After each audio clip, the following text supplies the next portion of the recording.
Dewi itu ada tugas dari dosen untuk menjelaskan audit kepada orang awam. Jadi di sini nanti dia akan ngejelasin tentang audit ya.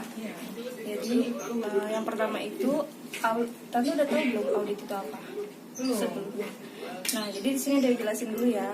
Audit itu merupakan suatu proses pengecekan yang tersusun secara sistematika yang bertujuan memperoleh dan mengevaluasi bukti-bukti kejadian dan kondisi ekonomi suatu perusahaan berdasarkan asersi dan pernyataan. Nah, jadi sebagai auditor atau pihak yang mengaudit perusahaan akan melihat kenyataan yang ada di perusahaan dengan bukti-bukti laporan keuangan yang disediakan oleh perusahaan tadi.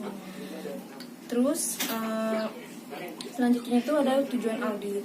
Tujuan audit itu kan ada 7. Yang pertama itu memastikan kelengkapan. Jadi di sini kita tuh harus memastikan semua transaksi itu udah tercatat dan dimasukkan dalam jurnal itu tersendiri gitu, udah lengkap.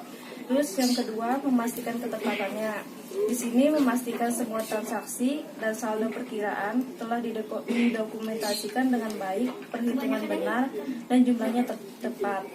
Yang ketiga itu memastikan eksistensi semua transaksi yang dicatat sesuai dengan kejadian yang sebenarnya. Terus yang keempat ada membuat penilaian untuk memastikan bahwa semua prinsip akuntansi yang berlaku umum telah diaplikasikan. Yang kelima membuat klasifikasi, memastikan bahwa semua transaksi yang dicatat dalam jurnal diklasifikasikan sesuai dengan jenis transaksinya. Terus yang keenam membuat pisah batas atau cut off. Jadi memastikan bahwa semua transaksi itu yang dekat dengan tanggal lahirnya itu dalam proses yang sesuai. Nah, yang ketujuh itu adalah membuat pengungkapan atau memastikan saldo akun dan persyaratan pengungkapan yang berkaitan sudah disajikan dengan baik pada laporan keuangan, serta terdapat penjelasan yang wajar pada isi dan catatan kaki laporan yang dibuat. Nah, selanjutnya itu ada jenis-jenis audit. Jenis-jenis audit itu yang pertama ada audit laporan keuangan, yaitu pemeriksaan yang mencakup proses pengumpulan dan evaluasi bukti laporan, di mana proses audit itu keinginan dilakukan oleh pihak eksternal. Yang kedua, audit operasional. Jadi audit operasional itu pemeriksaan terhadap semua bagian dalam operasional, mulai dari prosedur hingga metode kerja suatu organisasi. Nah, tujuannya itu untuk meninjau sejauh mana efisiensi dan efektivitas kinerja perusahaan itu. Yang ketiga, audit ketaatan, yaitu pemeriksaan terhadap ketaatan klien, apakah melakukan pekerjaan sesuai prosedur yang telah ditetapkan oleh pihak yang punya otoritas lebih tinggi. Yang keempat itu ada audit kinerja, yaitu pemeriksaan terhadap instansi pemerintah dalam menentukan ekonomis, efektivitas, dan efisiensi.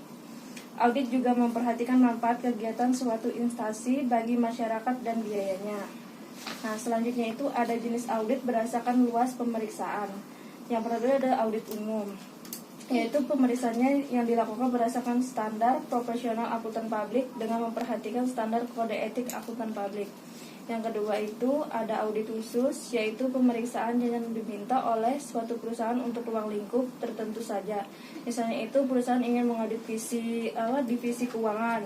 Jadi yang diperiksa itu untuk khusus bagian itu aja gitu.